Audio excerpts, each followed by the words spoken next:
Hello friends, welcome to RMPSU। कैसे हैं आप सब। तो आज हम इस वीडियो में कवर करेंगे बीएससी फर्स्ट सेमेस्टर के जूलॉजी सेकेंड यूनिट के सारे इम्पोर्टेंट MCQs। तो चलिए वीडियो स्टार्ट करते हैं। जो हमारा फर्स्ट क्वेश्चन है वो है name the scientist who coined the term cell for the first time. कि उस साइंटिस्ट का नाम बताइए जिसने सेल जो टर्म है इसको फर्स्ट टाइम यूज़ किया था या फर्स्ट टाइम दिया था। उस साइंटिस्ट का नाम बताना है। तो यहाँ पर जो साइंटिस्ट हैं वो हो जाएंगे रॉबर्ट हुक। देखिए यहाँ पर है ना, आपको एक चीज़ याद रखनी है, यहाँ पर है साइंटिस्ट का नाम जिसने कॉइन किया था सेल को फर्स्ट टाइम। तो आपको याद रखना है रॉबर्ट हुक जो थे इन्होंने ही सबसे पहले सेल को देखा था। एक प्लांट की सेल थी और वो भी एक डेड प्लांट की सेल थी। ठीक है, ये चीज़ याद रखिएगा। तो इन्होंने डेड प्लांट की सेल को फर्स्ट टाइम देखा था, डेड प्लांट सेल को। अगर बात आती है लिविंग सेल को, लिविंग सेल का मतलब क्या हुआ, जो जिंदी सेल है। ठीक है, जो जीवित सेल है। तो जीवित सेल को फर्स्ट टाइम रॉबर्ट हुक ने नहीं देखा था। लिविंग सेल को सबसे पहले किसने देखा था, लिविंग सेल को सबसे पहले देखा था ल्यूवेनहॉक ने। ठीक है, तो ये चीज़ याद रख लेना, बहुत इंपॉर्टेंट है। ये कंफ्यूज करने वाली चीज़ होती है। डेड प्लांट सेल को सबसे पहले देखा था रॉबर्ट हुक ने, जबकि जो लिविंग सेल है उसको सबसे पहले देखा था ल्यूवेनहॉक ने। ठीक है, तो यहाँ पर पूछा है हमसे सेल को सबसे पहले यूज़ किसने किया था। तो देखो यूज़ भी रॉबर्ट हुक ने ही किया था, जिन्होंने प्लांट सेल को फर्स्ट टाइम देखा था। प्लांट सेल को नहीं, इवन सेल को ही फर्स्ट टाइम देखा था वो रॉबर्ट हुक हैं। सेकेंड क्वेश्चन है branch dealing with study of cell is. कि उस ब्रांच का नाम बताइए जो सेल की स्टडी जिसके अंदर की जाती है, या उस शाखा का नाम बताइए जिसके अंदर कोशिका का अध्ययन किया जाता है। तो इसके अंदर तो साइटोलॉजी हो जाएगा सीधा सीधा। साइटो का मतलब होता है सेल और लॉजी का मतलब होता है स्टडी। तो इसके अंदर तो सीधा सीधा साइटोलॉजी हो जाएगा। चलिए नेक्स्ट क्वेश्चन की तरफ बढ़ेंगे। तो नेक्स्ट क्वेश्चन है living cell were discovered by. जो लिविंग सेल हैं वो किसने डिस्कवर करी थी, सेकंड क्वेश्चन है ये। तो देखिए अभी मैंने इससे पहले ही जस्ट बताया है कि अगर लिविंग सेल का नाम आएगा तो हम किसका नाम लेंगे, तो हम नाम लेंगे ल्यूवेनहॉक का। तो इसमें सी ऑप्शन करेक्ट हो जाएगा। सेल जो अराइज होती हैं प्री एग्जिस्टिंग सेल से, ये किसने बोला था, मतलब जो पहले से मौजूद सेल हैं, नई सेल भी उन्हीं सेलों से बनती हैं। जैसे आपको भी पता है एक सेल होती है और ये बीच में से डिवाइड कर जाती है, बीच में से दो भागों में टूट जाती है और दो सेल बन जाते हैं, है ना। तो ये वाले जो दोनों सेल हैं ये इस सेल से बने ना, जो पहले से ऑलरेडी मौजूद थी, जो पहले से ही मौजूद थी। तो ये वाला जो कॉन्सेप्ट है, ये वाली जो बात है, ये किसने बोली थी। नेक्स्ट क्वेश्चन है हमारा ये। तो ये बात बोली थी वर्चो ने। ठीक है, ये बहुत अच्छे से याद रख लेना, सारे क्वेश्चंस बहुत इंपॉर्टेंट होते हैं। ये जितने भी अभी तक मैंने पढ़ाए इनमें से एक आध तो आ ही जाएगा, है ना। तो बहुत अच्छे से पढ़ लेना ये वाले सारे क्वेश्चंस। चलिए नेक्स्ट क्वेश्चन की तरफ बढ़ेंगे। तो नेक्स्ट क्वेश्चन है cell theory was given by. कि जो सेल थ्योरी है वो किसने दी थी। तो देखिए सेल थ्योरी दी थी एसएस ने, ऐसे करके याद रख लेना। सेल थ्योरी दी थी एसएस ने, साइंटिस्ट का नाम था शेल्डन एंड श्वान, याद रखिएगा। ए ऑप्शन जो है वो इसका करेक्ट हो जाएगा। ये भी बहुत इंपॉर्टेंट क्वेश्चन है। नेक्स्ट क्वेश्चन है cells are first focused in microscope under which zoom. कि जब भी हमें एक सेल को माइक्रोस्कोप में देखना होता है तो सबसे पहले हम उसको जूम करेंगे, तो कितने टाइम जूम करेंगे। ठीक है, तो देखो जब भी इवन सेल को नहीं, कोशिका को ही नहीं, हम किसी भी चीज़ को देखते हैं अगर माइक्रोस्कोप के अंदर, तो सबसे पहले उसको हम 10x में ही देखते हैं, यानी 10 गुना बड़ा करके देखते हैं।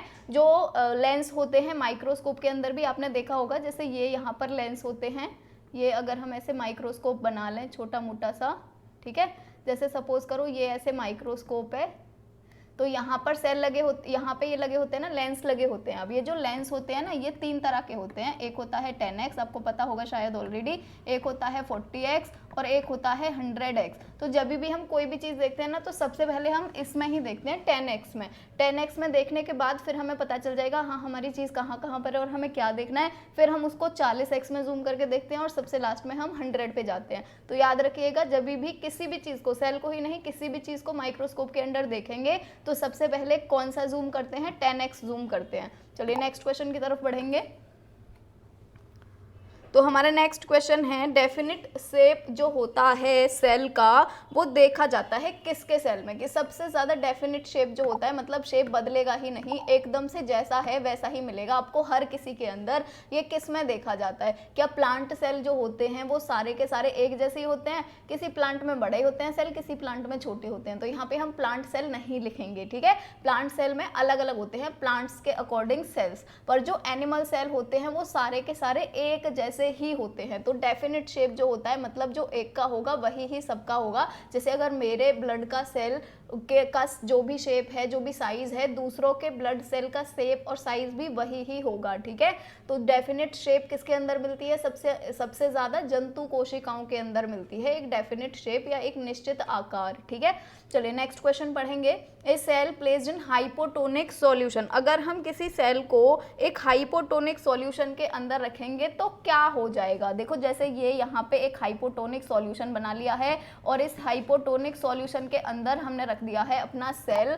जैसे हम यहाँ पर ये सेल भी बना लेते हैं, तो ये हमने रख लिया है अपना सेल। अगर हम इस सेल को रखेंगे इस हाइपोटोनिक सॉल्यूशन में तो क्या होगा? देखो सेल जो होती है ना, क्योंकि बाहर वाला मटेरियल हाइपोटोनिक है, इसीलिए जो बाहर वाला मटेरियल है वो अंदर की तरफ घुस जाता है, और जब अंदर की तरफ घुस जाएगा तो जो सेल है वो क्या हो जाएगी? वो फूल जाएगी। फूलने को क्या बोलते हैं? स्वेल हो जाएगी। तो जो सेल है वो अभी इतने साइज में है, फूलने के बाद ये बड़ी हो जाएगी, क्योंकि इसके अंदर बाहर वाला बहुत सारा मैटर घुस गया होगा, बहुत सारा सॉल्यूशन घुस गया होगा, ठीक है। तो यहाँ पर जो सी ऑप्शन है वो हो जाएगा करेक्ट ऑप्शन। चलिए नेक्स्ट क्वेश्चन की तरफ बढ़ेंगे।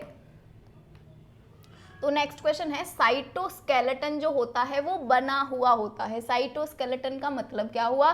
जैसे कोई भी इंसान होता है, कोई भी आदमी होता है या कोई भी पर्सन होता है, वो किसका बना होता है? उसका जो स्केलेटन होता है वो किसका बना होता है? बोन्स का बना होता है ना। वैसे ही जो सेल होते हैं ना वो भी किसके बने होते होंगे? कुछ तो उनके अंदर होगा ना, जिससे पूरी की पूरी सेल ऐसे ही शेप में रहती है। जैसे अगर हमारी सेल ये है तो ये इसी शेप में कैसे रहती है? ये ऐसे करके ऐसे क्यों नहीं हो जाती है? ये ऐसे क्यों नहीं हो जाती है ना। जैसे हम भी होता है, कोई पर्सन भी होता है, जैसे ये पर्सन है कोई, तो ये पर्सन ऐसे ही सीधा क्यों खड़ा रहता है? ये मुड़ क्यों नहीं जाता? ये आड़ा तिरछा क्यों नहीं हो जाता? क्यों नहीं हो जाता है? क्योंकि हमारे पास होते हैं बोन्स, ठीक है।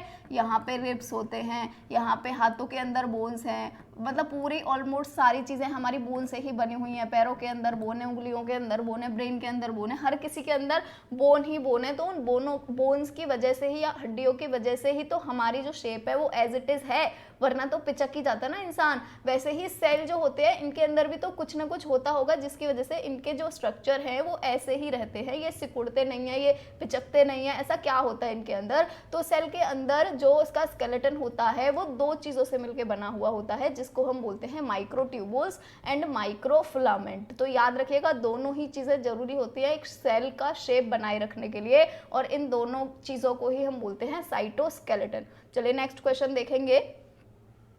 नेक्स्ट क्वेश्चन है, the microtubules were discovered bye, कि जो ये जो माइक्रोट्यूबुल्स हैं ये किसने डिस्कवर करे थे? ठीक है, तो ये डिस्कवर करे थे रॉबर्टिस एंड फ्रेंचेस ने। तो यहाँ पे जो ए ऑप्शन है वो हो जाएगा करेक्ट, कि जो माइक्रोट्यूबुल्स हैं वो रॉबर्टिस और फ्रेंचाई ने डिस्कवर करे थे, इन्होंने ही सबसे पहले इनको खोजा था। चलिए नेक्स्ट क्वेश्चन देखेंगे। नेक्स्ट क्वेश्चन है, microtubules are formed largely of a protein called, कि जो माइक्रोट्यूबुल्स होते हैं ये एक प्रोटीन के बने हुए होते हैं, और हम इस प्रोटीन को क्या बोलते हैं जिस प्रोटीन के ये बने हुए होते हैं? तो इसको याद करने की इवन ज़रूरत भी नहीं है। देखो यहाँ पे ट्यूबुल्स लिखा हुआ है ना, ट्यूबुल से ही आपको याद हो जाएगा ट्यूबुलिन।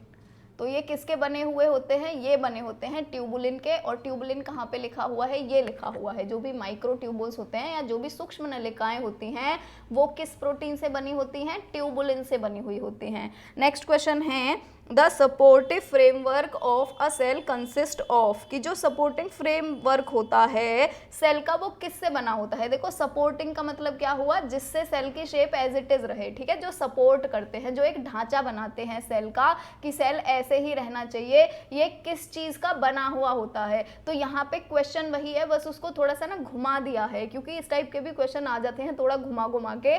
तो जो सपोर्टिंग फ्रेमवर्क है, यानी ये जो फ्रेमवर्क है सेल का कि ये ऐसे ही इसी ही उसी शेप में रहनी चाहिए, या फिर जो इसका ढांचा है वो कौन बनाता है? हमने थोड़ी देर पहले ही कवर किया है, दोनों चीजें बनाती हैं, माइक्रोट्यूबुल्स भी और माइक्रोफिलामेंट भी। तो जो सी ऑप्शन है वो इसका करेक्ट ऑप्शन हो जाएगा। नेक्स्ट क्वेश्चन पढ़ेंगे। तो नेक्स्ट क्वेश्चन है, माइक्रोट्यूबुल्स जो होते हैं वो प्रेजेंट होते हैं, माइक्रोट्यूबुल्स जो होते हैं वो कहाँ पर प्रेजेंट होते हैं? ठीक है, तो देखो जितनी भी यूकैरियोटिक सेल्स होती है ना, उनकी जो भी शेप होती है वो एज इट इज ही रहेगी। जितने भी यूकैरियोटिक सेल्स होते हैं, दो तरह के होते हैं ना, प्रोकैरियोटिक एंड यूकैरियोटिक। तो यूकैरियोटिक ही होते हैं ना जो हायर प्लांट होते हैं या हायर एनिमल होते हैं, उनमें सब में यूकैरियोटिक सेल ही होते हैं। तो यूकैरियोटिक सेल्स जो होते हैं इनके अंदर ही प्रेजेंट होते हैं माइक्रोट्यूबुल्स। ठीक है, तो जो सी ऑप्शन है वो इसमें करेक्ट ऑप्शन हो जाएगा। इसके बाद है एक जो स्मॉलर सेल होती है वो कैरेक्टराइज होती है, मतलब एक जो स्मॉलर सेल है या जो एक छोटी कोशिका है उसकी क्या विशेषता है कि उसके अंदर क्या चीज होगी ज्यादा या क्या चीज कम होगी। तो देखो जितनी ज्यादा छोटी सेल होगी ना, मतलब इस सेल को उतनी ही ज्यादा रिएक्शंस करनी पड़ेंगी अपने अंदर, क्योंकि सेल के अंदर सारी चीज़ें तो हो ही रही है ना, उनको एनर्जी तो चाहिए, सारी चीज़ें चाहिए, प्रोटीन चाहिए, हर चीज़ चाहिए। अब ये जो छोटी सेल है इसको चाहिए सब कुछ, लेकिन इसके पास स्पेस नहीं है, इसके पास जगह नहीं है। तो क्या करेगी ये बहुत ज़्यादा एक्टिविटी करेगी ताकि जल्दी से ये अपने अंदर बहुत सारे कॉम्पोनेंट बना ले जो भी सेल को चाहिए। ठीक है, तो जितनी ज़्यादा छोटी सेल होगी उसके अंदर उतनी ही ज़्यादा मेटाबॉलिक एक्टिविटी भी होगी। ठीक है, जितनी छोटी सेल उतनी ज्यादा मेटाबॉलिक एक्टिविटी। नेक्स्ट क्वेश्चन देखेंगे। तो नेक्स्ट क्वेश्चन है, an average eukaryotic cell is larger to prokaryotic cell, की एक जो एवरेज यूकैरियोटिक सेल होती है वो एक प्रोकैरियोटिक सेल से कितनी बड़ी होती है? ठीक है, कितनी बड़ी होती है? तो यहाँ पे जो करेक्ट ऑप्शन है वो हो जाएगा 10 टाइम्स बड़ी होती है, यानी सी ऑप्शन इसका करेक्ट हो जाएगा। 10 गुना ज्यादा बड़ी होती है एक यूकैरियोटिक सेल एक प्रोकैरियोटिक सेल से। नेक्स्ट क्वेश्चन है, ए लार्ज ऑर्गेनिज्म हैज, जो एक लार्ज ऑर्गेनिज्म होता है उसके अंदर क्या होता है? क्या उसके अंदर लार्जर सेल होती हैं? ठीक है, नेक्स्ट ऑप्शन है, क्या उसके अंदर बहुत ज्यादा इंटरसेल्यूलर मटेरियल होता है कि ये सेल है और इसके अंदर बहुत सारी चीजें भरी पड़ी हैं सेल के अंदर। सी ऑप्शन है कि बहुत सारे सेल होते हैं, मतलब जैसे अगर कोई भी लार्ज ऑर्गेनिज्म है तो उसके अंदर बहुत सारे सेल होंगे। और डी ऑप्शन है, दोनों हो जाएगा, ए और बी। ठीक है, तो इसका करेक्ट ऑप्शन है सी कि उसके पास उतने ही ज़्यादा सेल होंगे। जैसे हमने थोड़ी देर पहले ही पढ़ा था कि जो भी सेल का शेप होता है वो हर एक मनुष्य में, हर एक आदमी में वो एकदम सेम होता है। ऐसे नहीं होता कि मेरे अंदर बड़ा सेल है आपके अंदर छोटा सेल होगा, ऐसे नहीं होगा। जैसे अगर ये 2 पर्सन है, सोचो इसका हाइट थोड़ा सा ज़्यादा है, ठीक है, और ये अगर हम यहाँ पर दूसरा पर्सन बनाएं तो सपोज करो इसका जो हाइट है वो थोड़ा सा कम है, ये बन गया, और इसका हाइट जो है, इसका हाइट जैसे आपको दिख रहा होगा इसका हाइट कम है ना, तो इसके अंदर होंगे ज्यादा सेल, मतलब मोर सेल होंगे इसके अंदर, और इसके अंदर होंगे लेस सेल, मतलब कम सेल होंगे। ऐसा नहीं होगा कि इस दोनों के अंदर सेल एक बराबर ही होंगे लेकिन इसके अंदर उनका साइज बड़ा होगा, ऐसे नहीं हो सकता, क्योंकि साइज शेप सबका सेम होता है। तो यहाँ पर कम होंगे नंबर और यहाँ पर ज्यादा होंगे। जैसे सपोज करो ये अगर 10,000 सेल का बना हुआ है तो ये 1,00,000 सेल का बना हुआ होगा। ठीक है, ऐसे डिफरेंस होता है, नंबर्स में डिफरेंस होता है बस। चलिए नेक्स्ट क्वेश्चन की तरफ बढ़ेंगे। तो नेक्स्ट क्वेश्चन है, जो सेल ऑर्गेनेल्स होते हैं वो एम्बेडेड रहते हैं, जो सेल ऑर्गेनेल होते हैं, जो कोशिकांग होते हैं वो किस में डूबे रहते हैं, किस में एम्बेडेड रहते हैं या किस में अंतर्निहित रहते हैं। ठीक है, तो आपको पता है जो कोशिकांग होते हैं कहाँ पर होते हैं, सारे के सारे कोशिकांग, सारे के सारे कोशिकांग जो होते हैं वो होते हैं साइटोप्लाज्म के अंदर। जैसे ये सेल है, अब ये यहाँ पे साइटोप्लाज्म है और इस साइटोप्लाज्म के अंदर ही सारी की सारी चीजें होती हैं, चाहे वो सेल हो, चाहे वो माइटोकॉन्ड्रिया हो, चाहे वो एंडोप्लाज्मिक रेटिकुलम हो, चाहे वो गोल्गी बॉडी हो, चाहे वो क्लोरोप्लास्ट हो, चाहे वो ल्यूकोप्लास्ट हो, चाहे कोई भी चीज हो, चाहे लाइसोसोम हो, है ना, कोई भी चीज हो, सारी की सारी चीजें कहाँ पर रहती हैं, साइटोप्लाज्म के अंदर एम्बेडेड रहती हैं। इसीलिए इसका करेक्ट ऑप्शन क्या हो जाएगा, साइटोप्लाज्म, यानी कि सी ऑप्शन जो है वो इसका करेक्ट हो जाएगा। तो नेक्स्ट क्वेश्चन है the only cell organelle present in prokaryotic cell, कि इसमें से वो सेल ऑर्गेनेल या वो कोशिकांग का नाम बताना है जो प्रोकैरियोटिक सेल में मौजूद होता है, बाकी के नहीं होते हैं, एक इनमें से हमें बताना है। तो देखो जो माइटोकॉन्ड्रिया होता है ये तो होता नहीं है बिल्कुल भी प्रोकैरियोटिक सेल के अंदर, प्लास्टिड भी नहीं होते हैं प्रोकैरियोटिक सेल के अंदर, लाइसोसोम भी नहीं होते हैं प्रोकैरियोटिक के अंदर, और प्रोकैरियोटिक के अंदर प्रेजेंट क्या होता है, तो प्रोकैरियोटिक के अंदर राइबोसोम्स होते हैं अच्छी खासी मात्रा में, मतलब ठीक ठाक राइबोसोम्स होते हैं। चलिए नेक्स्ट क्वेश्चन पढ़ेंगे। नेक्स्ट क्वेश्चन है the organelle without a cell membrane, हमें उस ऑर्गेनेल का नाम बताना है जिसके ऊपर सेल मेम्ब्रेन ही नहीं होती है, ठीक है, जिसके ऊपर सेल मेम्ब्रेन ही नहीं होती है। जैसे अगर माइटोकॉन्ड्रिया का नाम देखें, अगर चलो इसमें से ही देख लेते हैं, देखो न्यूक्लियस के ऊपर होती है मेम्ब्रेन, जैसे यहाँ पे ये सेल होता है और ये न्यूक्लियस होता है, तो इसके ऊपर होती तो है मेम्ब्रेन। क्लोरोप्लास्ट के ऊपर भी होती है इवन, क्लोरोप्लास्ट तो बहुत ही ज्यादा कॉम्प्लेक्स स्ट्रक्चर भी होता है इवन, है ना, जिसके थ्रू क्लोरोफिल बनता है प्लांट के अंदर, वो क्लोरोप्लास्ट के थ्रू ही बनता है ना। तो क्लोरोप्लास्ट तो अच्छे खासे होते हैं उसके अंदर तो मेम्ब्रेन। थर्ड है गोल्गी एपरेटस, तो गोल्गी एपरेटस के अंदर भी अच्छे खासे होते हैं। गोल्गी एपरेटस तो ऐसे पूरा यहाँ तक जो सेल मेम्ब्रेन होती है वहां तक फैला रहता है, इसके अंदर भी होता है सेल मेम्ब्रेन। लास्ट ऑप्शन है हमारा राइबोसोम। राइबोसोम जो होते हैं ये ऐसे ग्रेन्यूल्स होते हैं ना, और ग्रेन्यूल्स जब होते हैं तो उनके ऊपर तो कोई सेल मेम्ब्रेन ही नहीं होती है, तो ऐसे ऐसे ग्रेन्यूल्स पड़े रहते हैं, ऐसे एंडोप्लाज्मिक रेटिकुलम के ऊपर होते हैं कुछ साइटोप्लाज्म के अंदर पड़े रहते हैं ऐसे ऐसे, है ना। तो राइबोसोम जो होते हैं इनके अंदर कोई सेल मेम्ब्रेन नहीं होती, क्योंकि ये तो पार्टिकल जैसे होते हैं ना, इसलिए। तो इसमें जो करेक्ट ऑप्शन है वो हो जाएगा ऑप्शन नंबर ए, ये ऑप्शन नंबर ए हो जाएगा करेक्ट, बाकी सारे के सारे गलत ऑप्शन है। तो चलिए नेक्स्ट क्वेश्चन पढ़ेंगे। तो नेक्स्ट क्वेश्चन है cell wall of which of the following is not made up of cellulose, इनमें से हमें उसका नाम बताना है जिसकी सेल वॉल सेल्यूलोज से नहीं बनी होती है। तो देखो यहाँ पर अगर आप जितनी भी चीजें देखोगे ना, सबसे पहले तो जो सेल्यूलोज होता है ना, ये सेल्यूलोज पाया जाता है हर एक प्लांट के सेल के अंदर, ठीक है, क्योंकि उसमें सबसे ज्यादा अमाउंट में सेल्यूलोज ही होता है प्लांट सेल के अंदर, है ना। तो ये तो हमें समझ आ गई कि प्लांट सेल के अंदर पाया जाता है बहुत सारा सेल्यूलोज। अब देखो यहाँ पे देखेंगे कैक्टस क्या है, प्लांट है ना, तो इसके अंदर तो पाई जाएगी, और यहाँ पे पूछ रहा है कि जिसमें नहीं पाई जाती है, तो कैक्टस तो गलत हो जाएगा। मैंगो ट्री भी प्लांट ही है, मैंगो ट्री भी पौधा ही है ना, तो इसके अंदर भी प्रेजेंट होगा, तो ये भी कट हो जाएगा यहाँ से। सेकेंड ऑप्शन है हाइड्रेला। हाइड्रेला जो होता है ये एक्चुअल में बीच का होता है प्लांट और एनिमल के, हम ऐसे बोल सकते हैं, पर प्लांट वाला ये ज़्यादा वो होता है, मतलब प्लांट की तरफ ये ज़्यादा है, तो इसके जो सेल होते हैं वो भी सेल्यूलोज के नहीं बने होते हैं, तो इसीलिए हमारा करेक्ट ऑप्शन क्या हो जाएगा, ऑप्शन नंबर ए, जो कि है बैक्टीरिया, ठीक है। बैक्टीरिया जो होते हैं इनके अंदर कोई प्लांट सेल नहीं, कोई भी सेल्यूलोज नहीं प्रेजेंट होता है। चलिए नेक्स्ट क्वेश्चन पढ़ेंगे। In animal cheek cell, animal के जो चीक सेल होते हैं उसमें जो न्यूक्लियस होता है वो जनरली कहाँ पे लोकेटेड होता है। जैसे हमने नॉर्मल सेल के बारे में तो पढ़ा हुआ है कि इसके अंदर न्यूक्लियस कहाँ पे प्रेजेंट होता है, सेंटर में प्रेजेंट होता है, ठीक है। अब ये पूछ रहे हैं कि जो एनिमल के चीक सेल होते हैं वहां पर न्यूक्लियस कहाँ पे प्रेजेंट होता है। तो देखो चीक सेल के अंदर भी जो न्यूक्लियस है ना वो सेंटर में प्रेजेंट होता है, एकदम सेंटर में, ठीक है, एकदम सेंटर में। बाकी अगर और किसी के अंदर थोड़ा बहुत इधर उधर भी होता है, पर चीक सेल के अंदर एकदम सेंटर में प्रेजेंट होता है। चलिए नेक्स्ट क्वेश्चन देखेंगे।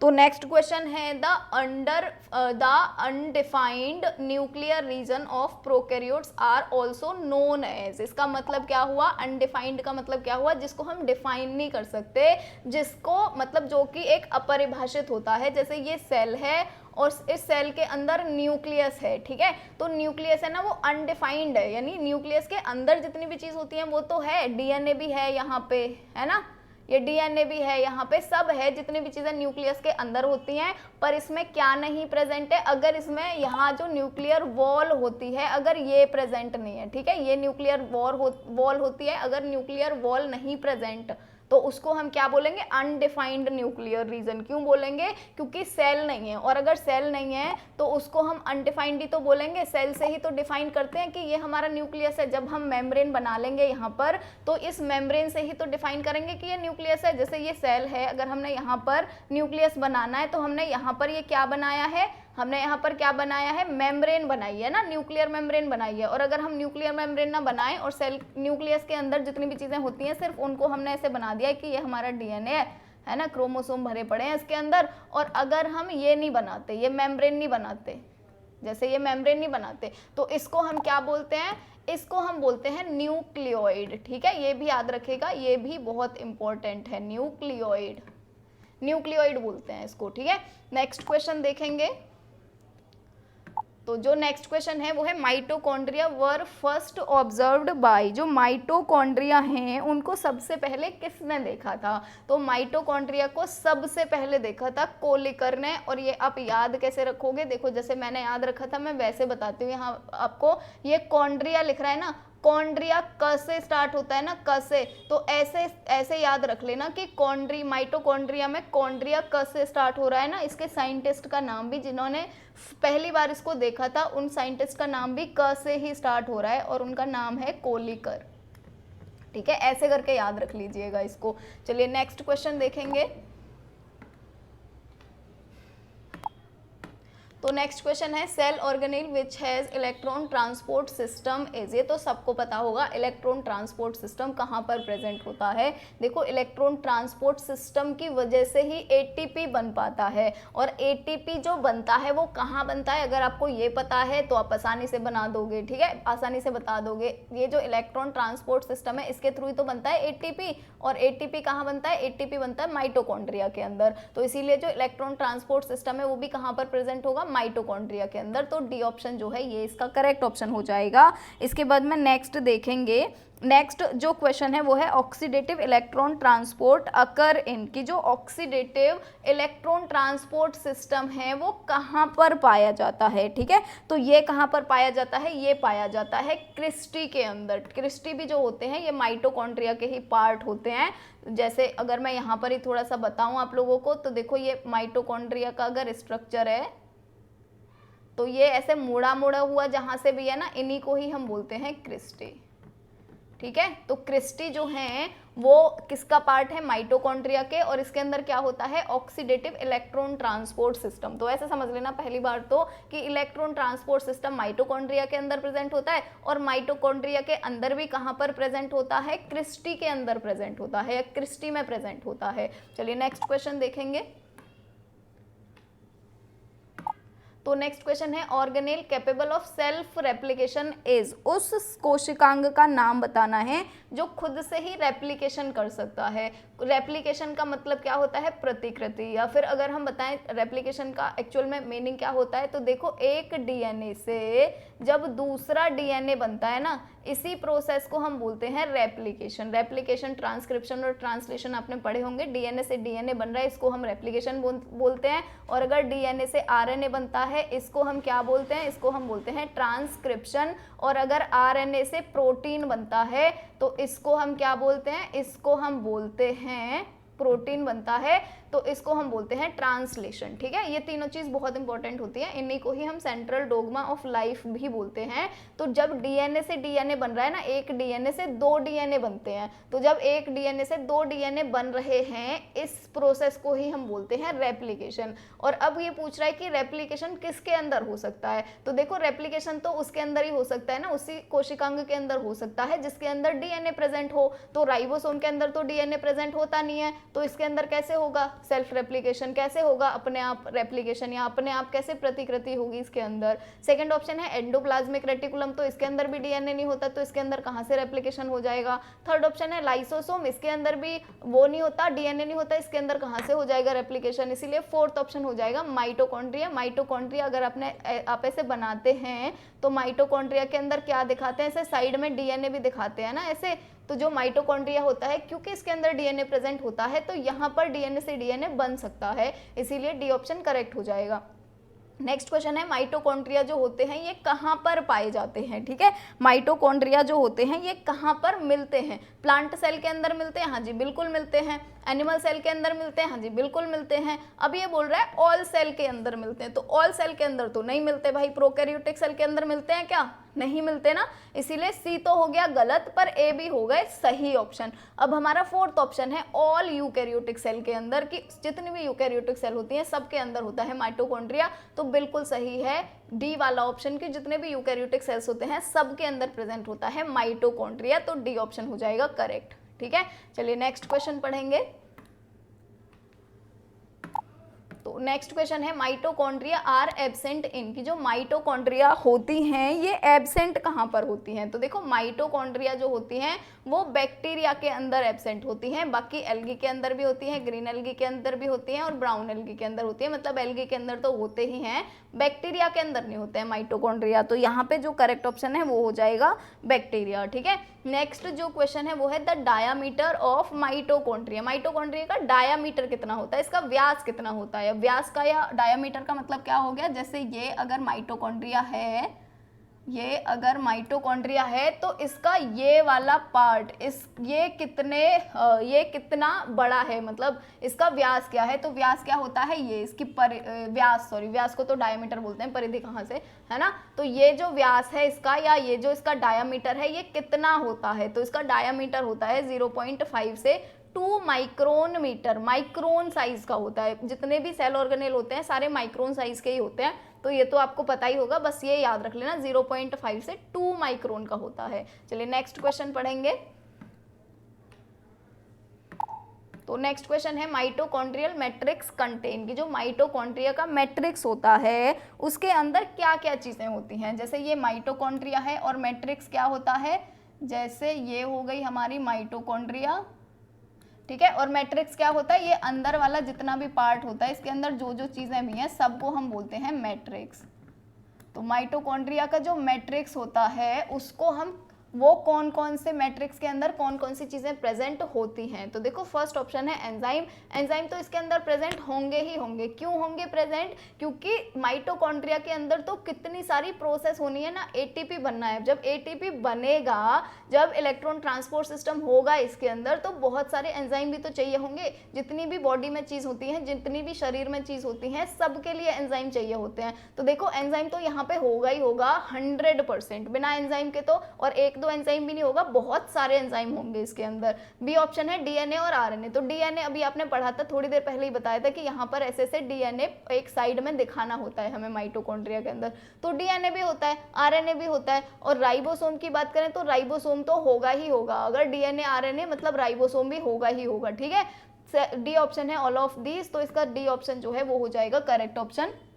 नेक्स्ट जो क्वेश्चन है वो है small particles present on inner mitochondrial membrane are called, कि जो माइटोकॉन्ड्रिया की इनर मेम्ब्रेन होती है, इनर मेम्ब्रेन कौन सी है, ये वाली है इनर मेम्ब्रेन। ठीक है, तो ये जो इनर मेम्ब्रेन है इसमें जो पार्टिकल प्रेजेंट होते हैं, इसमें जो कण प्रेजेंट होते हैं, इनको हम क्या बोलते हैं? जो आंतरिक माइटोकॉन्ड्रिया की झिल्ली पर बने हुए होते हैं। ठीक है, तो इनको हम बोलते हैं एलिमेंट्री पार्टिकल। ठीक है, इनर मेम्ब्रेन पे यहाँ पर ये जो ऐसे करके पार्टिकल चिपके रहते हैं, इन पार्टिकल को हम क्या बोलते हैं? तो इन पार्टिकल को क्या बोलते हैं? इनको बोलते हैं एलिमेंट्री पार्टिकल।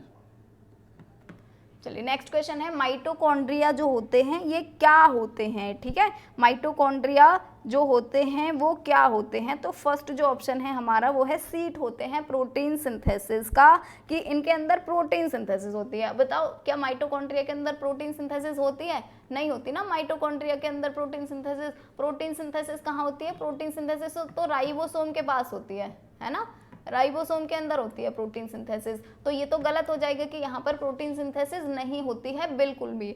जो सी ऑप्शन है ये है, यहाँ पर एंजाइम सिंथेसिस होती है, तो एंजाइम की सिंथेसिस भी नहीं होती, क्योंकि एंजाइम की सिंथेसिस होती है गोल्गी एपरेटस के अंदर। थर्ड ऑप्शन है यहाँ पे फोटोसिंथेसिस होती है, फोटोसिंथेसिस भी नहीं होती है, क्योंकि फोटोसिंथेसिस कहाँ पे होती है? फोटोसिंथेसिस होती है क्लोरोप्लास्ट के अंदर।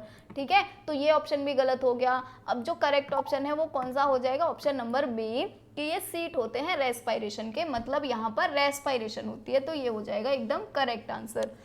ये नेक्स्ट क्वेश्चन पढ़ेंगे।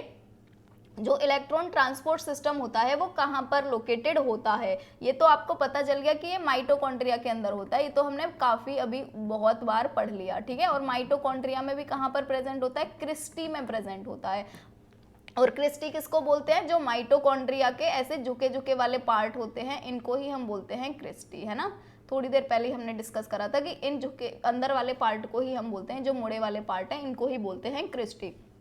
अभी ये पूछ रहे हैं कि यहाँ पर भी कहाँ पर प्रेजेंट होता है, ठीक है, यहाँ पर भी कहाँ पर प्रेजेंट होता है। तो जो देखो क्रिस्टी जो है वो मुड़े हुए पार्ट को बोल रहे हैं ना, और जो मुड़ा हुआ पार्ट है वो कौन सा है, इनर माइटोकॉन्ड्रियल मेम्ब्रेन है, आंतरिक माइटोकॉन्ड्रियल झिल्ली है जो मुड़ी हुई पार्ट है, ठीक है। तो इसीलिए करेक्ट ऑप्शन हो जाएगा इनर माइटोकॉन्ड्रियल मेम्ब्रेन के जो अंदर वाली मेम्ब्रेन है यहाँ पर प्रेजेंट होते हैं, और इन्हीं को ही हम क्या बोलते हैं, क्रिस्टी बोलते हैं।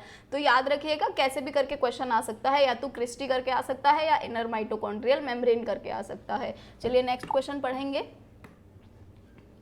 तो नेक्स्ट क्वेश्चन है number of mitochondria increases in cell of, कि जो माइटोकॉन्ड्रिया का नंबर है वो कहाँ पर बढ़ जाता है, कहाँ पर उनकी संख्या में वृद्धि हो जाती है। तो जो जर्मिनेटिंग सीड होते हैं ना वहाँ पर देखो, क्योंकि जर्मिनेटिंग सीड जो होते हैं ना यहाँ पर बहुत ज़्यादा अमाउंट में चाहिए सारी चीज़ें, है ना।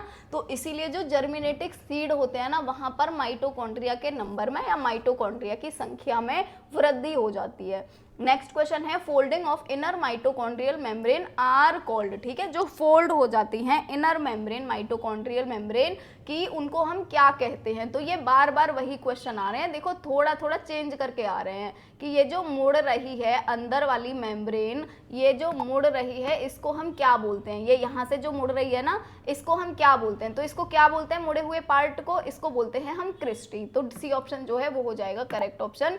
चलिए नेक्स्ट क्वेश्चन पढ़ेंगे। तो नेक्स्ट क्वेश्चन है विच of the following structure is present in mitochondria, कि इनमें से कौन सा वो स्ट्रक्चर है जो प्रेजेंट होता है माइटोकॉन्ड्रिया के अंदर, ठीक है। तो माइटोकॉन्ड्रिया के अंदर जो प्रेजेंट होता है उनको बोलते हैं हम ऑक्सीसोम्स, ठीक है।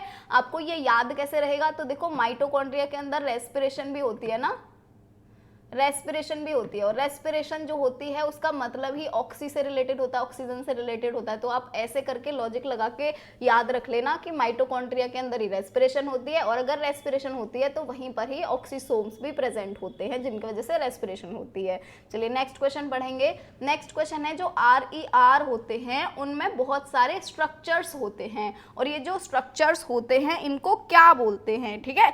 RER के अंदर, जैसे RER का मतलब क्या हो गया, रफ एंडोप्लाज्मिक रेटिकुलम। तो जैसे ये अगर रफ एंडोप्लाज्मिक रेटिकुलम है तो यहाँ पर ना बहुत सारे, ये बोल रहे हैं बहुत सारे स्ट्रक्चर्स होते हैं। वो स्ट्रक्चर्स कौन से होते हैं, तो देखो ऐसे ऐसे आप बनाते होगे, यहाँ पे ऐसे पार्टिकल्स बनाते होगे, इनके ऊपर ऐसे बनाते हैं, और ये जो पार्टिकल्स होते हैं इनको हम क्या बोलते हैं, इन पार्टिकल्स को हम बोलते हैं राइबोसोम, ठीक है। क्या बोलते हैं, राइबोसोम। और राइबोसोम की प्रेजेंस की वजह से ही ये हमें रफ दिखते हैं, ये हमें खुरदरे दिखते हैं, क्योंकि इनके ऊपर ये राइबोसोम के पार्टिकल प्रेजेंट होते हैं। इसीलिए तो इन एंडोप्लाज्मिक रेटिकुलम को हम रफ एंडोप्लाज्मिक रेटिकुलम बोलते हैं। आर का मतलब है रफ, और रफ क्यों बोलते हैं इनको, क्योंकि इनके ऊपर राइबोसोम के पार्टिकल प्रेजेंट होते हैं, इसीलिए ये खुरदरे दिखते हैं, रफ दिखते हैं, ठीक है। तो करेक्ट ऑप्शन हो जाएगा option number D, ribosome. Next question देखेंगे।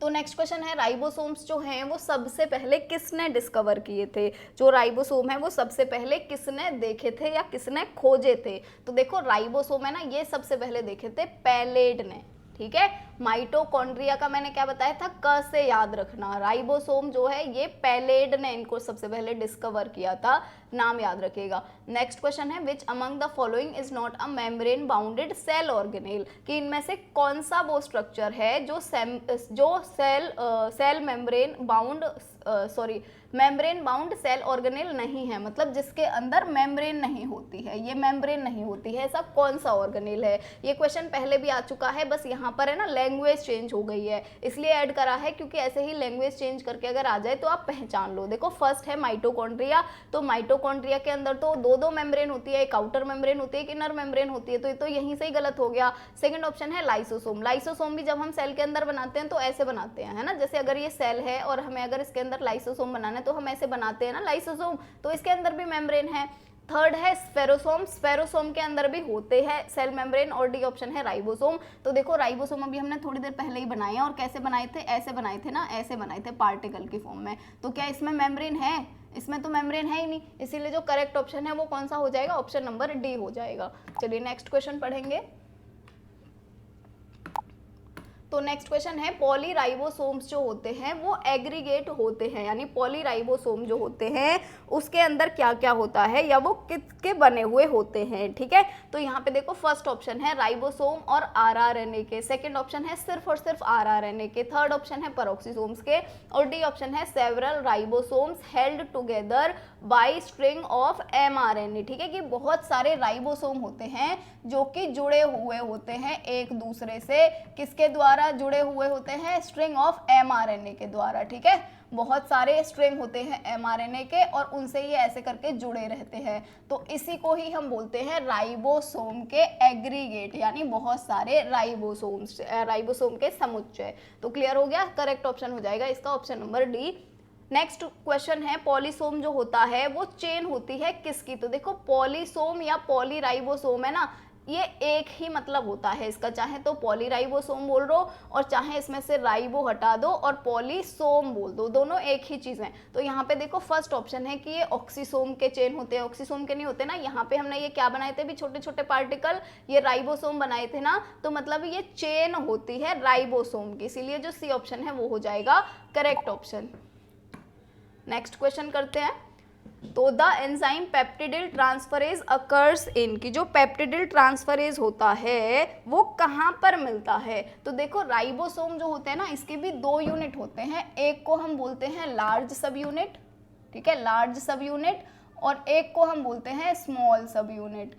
अब ये जो पेप्टिडिल ट्रांसफरेज एंजाइम है ना, ये एक्चुअल में करता क्या है, ये ना थोड़ा बड़ा प्रोसेस है, अगर मैं समझाने बैठूंगी ना तो बहुत टाइम निकल जाएगा, इतना समझ लीजिए। पेप्टिडिल ट्रांसफरेज जो होता है ये जब प्रोटीन की सिंथेसिस हो रही होती है तो ये ट्रांसफर करता है अमाइनो एसिड को, इसीलिए इसको पेप्टिडिल ट्रांसफरेज बोलते हैं, ठीक है। तो ये जो पेप्टिडिल ट्रांसफरेज होता है, क्योंकि प्रोटीन की सिंथेसिस ये राइबोसोम के बीच में ही तो होती है, दोनों राइबोसोम के बीच में, अगर आपने पढ़ी होगी तो ऐसे यहाँ से तो निकलती जाती है प्रोटीन, इधर से आते जाते हैं अमाइनो एसिड और इधर से प्रोटीन बनती जाती है ना। तो ये जो पेप्टिडिल ट्रांसफरेज जो कि ट्रांसफर करता है अमाइनो एसिड को यहाँ पे राइबोसोम के अंदर, वो कहाँ पर प्रेजेंट होता है, तो ये जो लार्ज सब यूनिट होती है ना यहाँ पर प्रेजेंट होता है पेप्टिडिल ट्रांसफरेज। तो याद रखिएगा जो इसकी लार्ज सब यूनिट है वहां पर प्रेजेंट होता है पेप्टिडिल ट्रांसफरेज, यानी ऑप्शन ए हो जाएगा करेक्ट।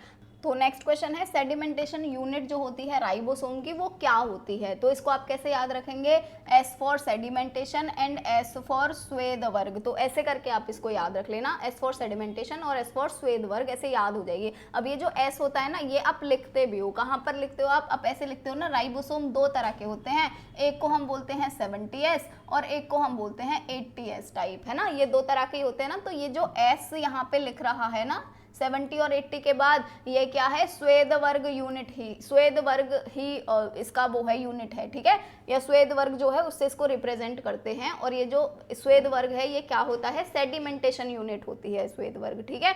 तो चलिए नेक्स्ट क्वेश्चन की तरफ बढ़ते हैं।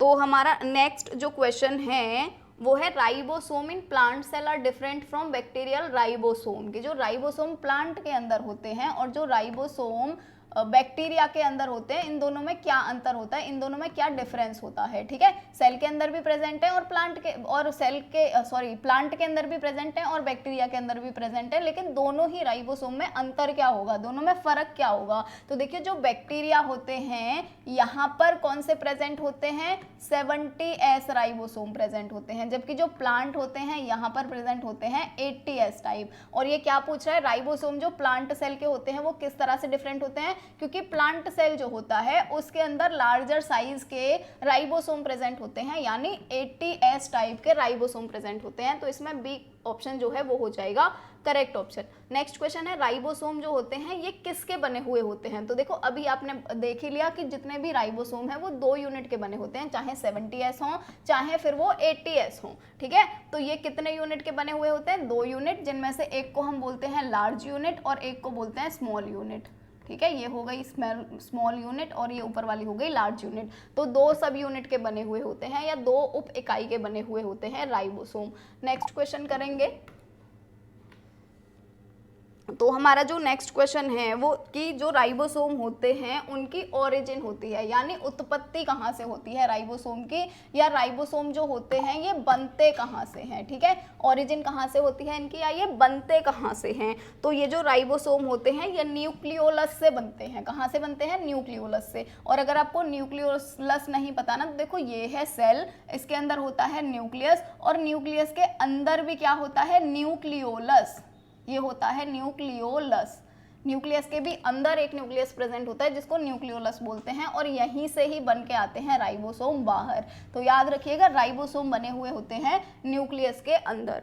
इसके बाद में नेक्स्ट है कि जो 2 सब यूनिट होती हैं 70S टाइप की, तो वो जो 2 सब यूनिट होती हैं वो कौन से 2 सब यूनिट में डिवाइड हो जाती हैं। तो देखो आप इसको याद कैसे रखोगे, आप इसको ऐसे याद रखना, जो 70S सब यूनिट है ना उसको हम 80 समझेंगे, ठीक है। अभी ये मैं और समझाऊंगी क्यों समझेंगे, और जो 80S टाइप है इनको हम समझेंगे 100, ठीक है। तो अब देखो ये जो 70S है इसको हम क्या समझेंगे, 80 समझेंगे। तो आपको ऐसे याद हो जाएगा, 80 को हम डिवाइड करेंगे 50 में और 30 में, यानी जो 80 है उसको हम 2 पार्ट में डिवाइड कर देंगे, 2 भागों में डिवाइड कर देंगे, जिसमें से 50 और 30 हो जाएगा। ऐसे करके याद रखिएगा, वरना आपको ये मतलब कंफ्यूज हो जाते हैं इसमें बहुत से लोग, क्योंकि 50 और 30 तो 80 हुए ना, तो वो समझने लगते हैं कि 80S जो होते हैं वो होते होंगे 50S और 30S के, पर ऐसा नहीं होता है, ठीक है। तो इसको थोड़ा सा ध्यान में रखिएगा, 70S आ जाए तो उसको 80 समझिएगा, और 50S और 30S 2 सब यूनिट के बने हुए होते हैं ये। चलिए नेक्स्ट क्वेश्चन पढ़ेंगे।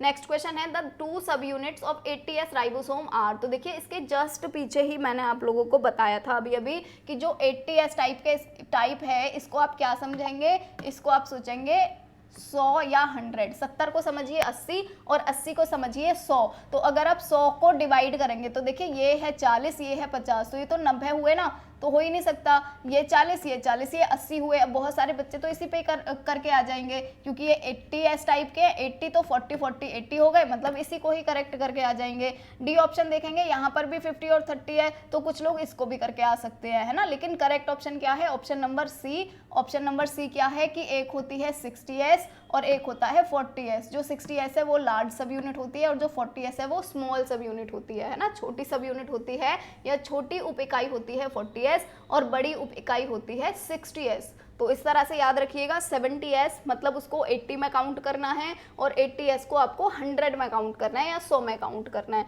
चलिए नेक्स्ट क्वेश्चन पढ़ेंगे।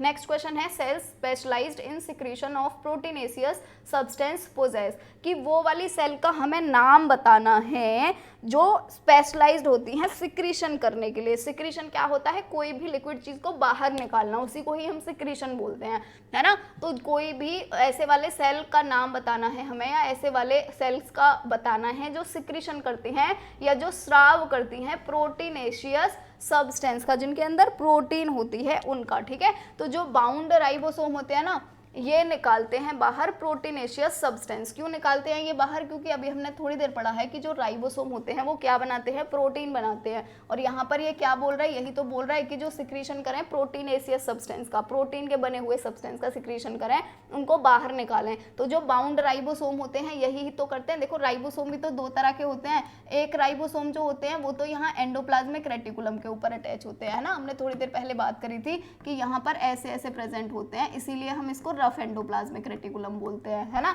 और एक जो दूसरे टाइप के राइबोसोम होते हैं ये ऐसे सेल में फ्री फॉर्म में पड़े रहते हैं बहुत सारे, ठीक है। न्यूक्लियोलस से निकल के आते हैं और फ्री फॉर्म में भी प्रेजेंट होते हैं। तो ये जो बाउंड फॉर्म होती है ना, जो एंडोप्लाज्मिक रेटिकुलम के साथ में बंध जाती है, उसके साथ बाध्य रहती है, केवल यही वाले राइबोसोम ही बनाते हैं प्रोटीन, ये फ्री वाले नहीं बना पाते हैं, ठीक है। तो याद रखना है आपको, ये जो बंधने वाले राइबोसोम है ये बनाते हैं प्रोटीन। तो मतलब ए ऑप्शन जो है बाउंड राइबोसोम, ये हो जाएगा करेक्ट ऑप्शन। चलिए नेक्स्ट क्वेश्चन पढ़ेंगे। तो नेक्स्ट क्वेश्चन है किचन ऑफ सेल इज, कि जो किचन होता है सेल का वो क्या होता है। देखो किचन क्या होता है, अगर हम अपने घर में भी देखें तो किचन के अंदर हमारे घर में क्या होता है, खाना बनता है ना किचन के अंदर। तो वैसे ही जो सेल होती है वो अपना खाना कहाँ पर बनाती है ना। तो देखो सेल जो होती है वो अपना खाना कहाँ पे बनाएगी। पहली बात तो ये कि जो एनिमल सेल होते हैं उनके अंदर तो खाना बनता नहीं है, इसीलिए एनिमल को बाहर से खाना लेना पड़ता है। जैसे हम खाते हैं ना बाहर से खाना, या तो हम कोई भी प्लांट वाला खाना खा रहे होंगे जिसको हम बोलते हैं वेजिटेबल्स बोलते हैं या वेज खाना बोलते हैं, या तो हम कोई भी नॉन वेज खा रहे होंगे तो हम बाहर से ले रहे हैं ना। लेकिन प्लांट जो होते हैं इनको तो बेचारों को कोई बाहर से देने वाला है नहीं खाना, तो प्लांट क्या करते हैं या पौधे क्या करते हैं, अपनी सेल के अंदर या अपनी कोशिका के अंदर अपने आप खाना बनाते हैं, ठीक है। और प्लांट का खाना क्या होता है, प्लांट का खाना होता है मेनली कार्बोहाइड्रेट, और कार्बोहाइड्रेट को बनाने का काम कौन करता है, कार्बोहाइड्रेट को बनाने का काम करते हैं क्लोरोप्लास्ट। इसीलिए सेल की किचन हम किसको बोलते हैं, क्लोरोप्लास्ट को, क्योंकि क्लोरोप्लास्ट के अंदर ही बनता है कार्बोहाइड्रेट जो कि प्लांट का खाना होता है, ठीक है। चलिए नेक्स्ट क्वेश्चन पढ़ेंगे।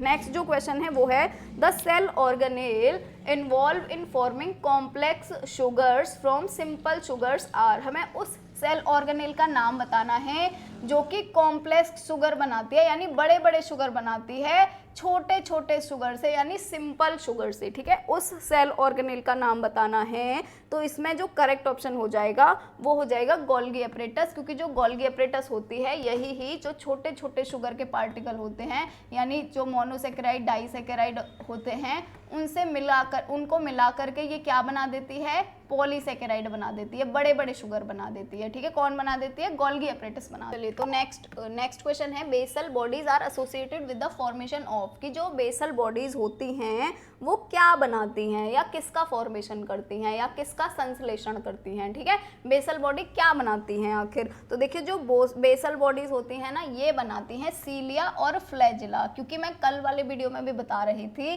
कि जो फ्लैजिला या सीलिया होते हैं ना, ये जो साइटोप्लाज्म होता है ना वहां से ही ऐसे निकल के आ जाता है ये फ्लैजिला, है ना। और इसीलिए जो फ्लैजिला होता है वो किससे कवर रहता है, ये सेल मेम्ब्रेन है ना, तो जो भी फ्लैजिला या सीलिया होते हैं ना ये किससे कवर्ड रहते हैं, इसीलिए ये सेल मेम्ब्रेन से कवर्ड रहते हैं, है ना। और जो बेसल बॉडीज हैं उनको हम क्या बोलते हैं, जो सबसे ज्यादा अंदर वाली लेयर होती है ना उसको हम बोलते हैं बेसल बॉडी, ठीक है। तो देखिए ये बिल्कुल साइटोप्लाज्मा से ही निकल के आ रहे हैं, चाहे सीलिया हो चाहे फ्लैजिला हो, इसीलिए यही तो बेसल बॉडीज से बने हुए होंगे, या बेसल बॉडीज ही तो इनको बनाएंगी, ठीक है, क्योंकि सबसे अंदर से ही निकल के आते हैं। ये सबसे अंदर क्या प्रेजेंट होता है, बेसल बॉडीज ही प्रेजेंट होती हैं।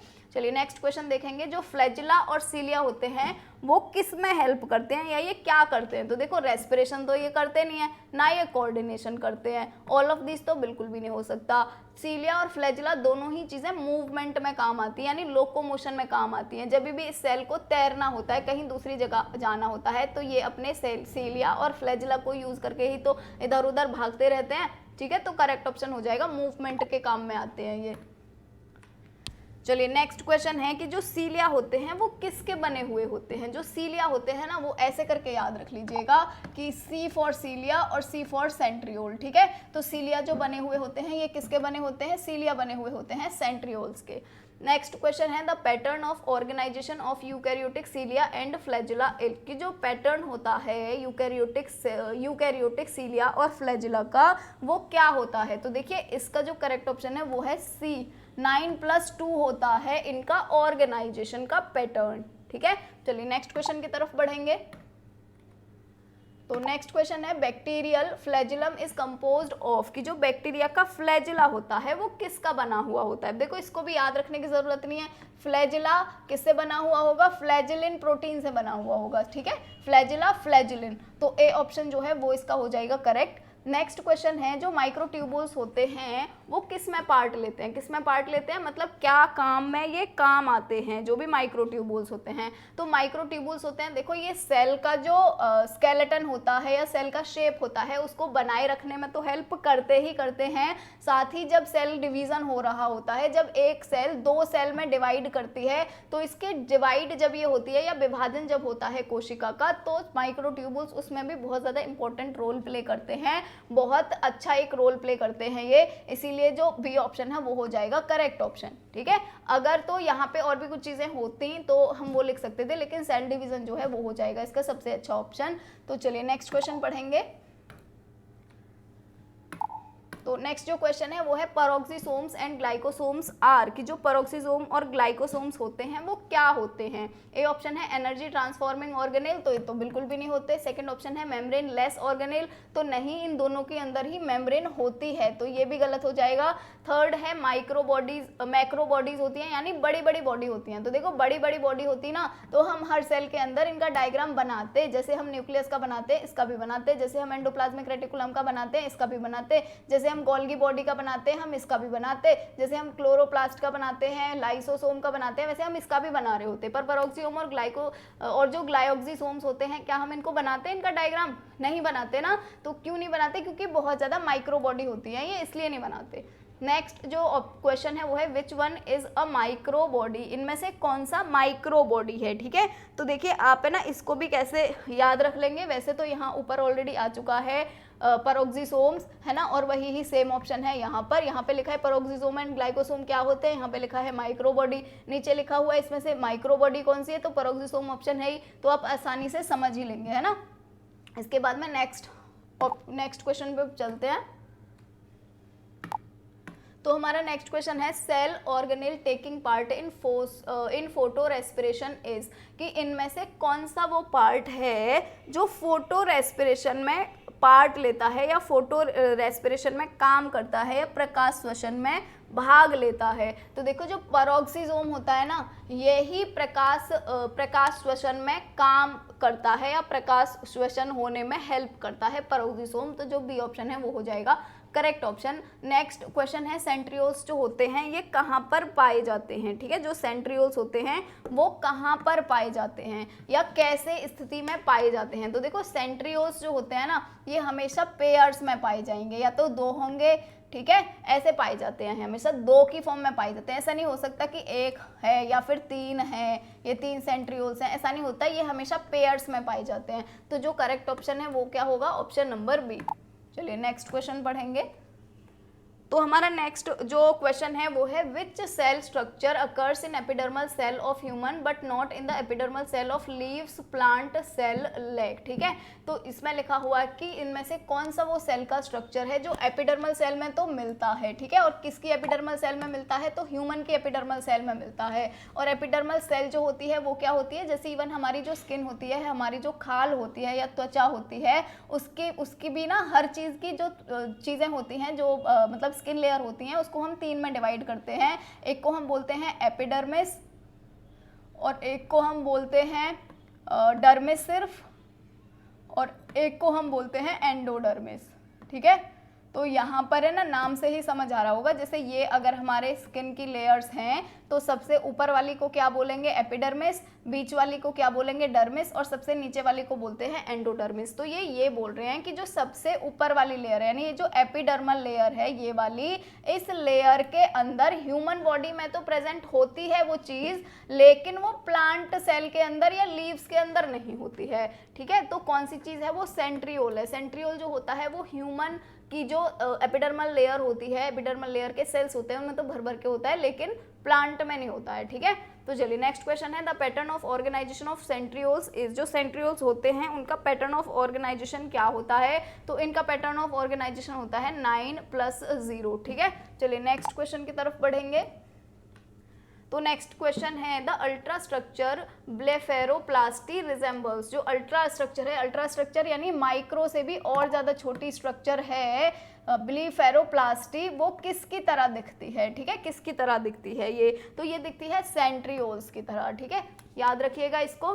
तो ये थे आज के क्वेश्चंस, ये सेकेंड यूनिट के इम्पोर्टेंट क्वेश्चंस थे, ये अच्छे से पढ़ लीजिएगा क्योंकि 80% तो आ ही जाने हैं, इसी के अंदर से ही बहुत ही ज़्यादा इंपॉर्टेंट क्वेश्चंस का कलेक्शन किया है ये।